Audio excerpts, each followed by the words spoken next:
প্রিয় দর্শক, আজ থেকে কিছুদিন আগে অর্থাৎ 5 আগস্ট আমি একটি ভিডিও তৈরি করেছিলাম আপনাদের জন্য বাসাবাড়িতে কি করে বেগুনের চারা উৎপাদন করবেন এ বিষয়ে।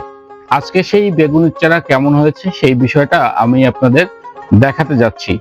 বিশেষ করে যে সমস্ত সবজির বীজ অত্যন্ত ক্ষুদ্র হয়, এই বীজগুলো উৎপাদন করা অনেকের পক্ষে খুব কষ্টসাধ্য হয়ে যায়, বা প্রাথমিক অবস্থায় যারা এগুলো চাষ করেন তাদের জন্য বেশ মুশকিল হয়।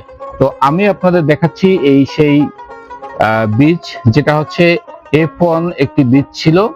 F1 অর্থাৎ হাইব্রিড বীজ। সেই হাইব্রিড বীজ থেকে যে আমাদের চারা উৎপাদন হয়েছে, সেই চারাগুলোর আজকের এই মাত্র 23 দিন বয়সে এই পরিবেশ হয়েছে। এখানে উল্লেখ্য দুইটি বিষয়, যেমন আপনারা দেখছেন পাশাপাশি দুইটি টব আছে।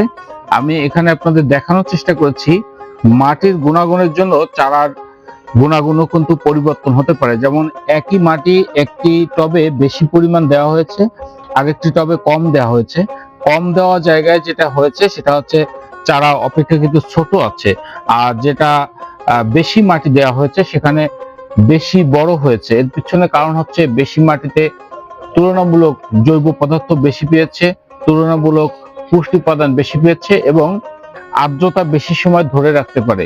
এই আর্দ্রতা বেশি সময় ধরে রাখার কারণে এখানে আপনার চারাগুলো অনেক বড় হয়ে গেছে এবং রোপণ উপযোগী হয়েছে। আমি আপনাদের এখন উঠিয়ে দেখাচ্ছি যে প্রত্যেকটা চারার গ্রোথ কত সুন্দর।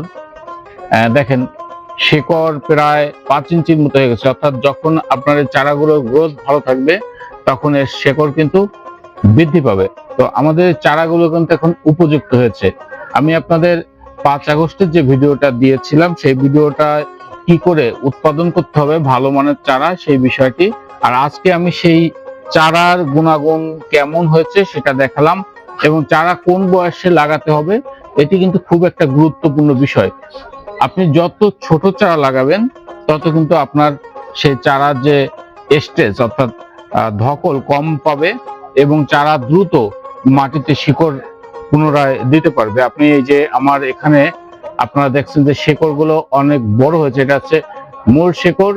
এই মূল শেকড়ের পাশে যে ছোট ছোট যে ক্ষুদ্র শিকড় আছে, এই ক্ষুদ্র শিকড়কে বলা হয় হচ্ছে মূলরোম।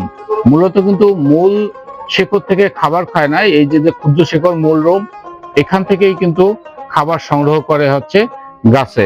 এই মূলরোম গুলো যত ভালো থাকবে এবং যত দ্রুত এটা লাগাতে পারবেন তত ভালো। এবং এই চারা লাগাতে হবে অবশ্যই বিকাল বেলায়। ক্ষুদ্র অবস্থায় যদি আপনি এটা তুলে নিয়ে বিকাল বেলায় চারাগুলো রোপণ করেন, তাহলে দেখা যাবে কি যে এই চারাগুলোর সব থেকে ভালো ফলন দেবে। এবং সবসময় খেয়াল রাখবেন যে এই চারাতে দেখেন এখানে দুটি হচ্ছে বীজপত্র। এই বীজপত্রের পরে যখন 3 থেকে 5টি পাতা আসবে, 3 থেকে 5টি পাতা যখন চলে আসবে বীজপত্রের পরে, তখন সেই চারাটা লাগানোর উপযুক্ত সময়। এখন এখানে আরেকটি বিষয়ে প্রশ্ন আসতে পারে যে একটি মাদাতে আমি কয়টি চারা রোপণ করব। সেক্ষেত্রে কিন্তু অনেকে ভুল করে থাকেন, অনেকে বলে থাকেন যে আমি 2টি চারা লাগাবো, কিন্তু আসলে না, 2টি চারার দরকার হয় না। একটি মাদাতে যদি আপনি একটি চারাই রোপণ করেন, এবার যদি সেটিকে সঠিক যত্ন নিতে পারেন, তাহলে সেখান থেকে আপনার কাঙ্ক্ষিত ফল বা কাঙ্ক্ষিত যে ফলন সেটা আপনি আশা করতে পারেন।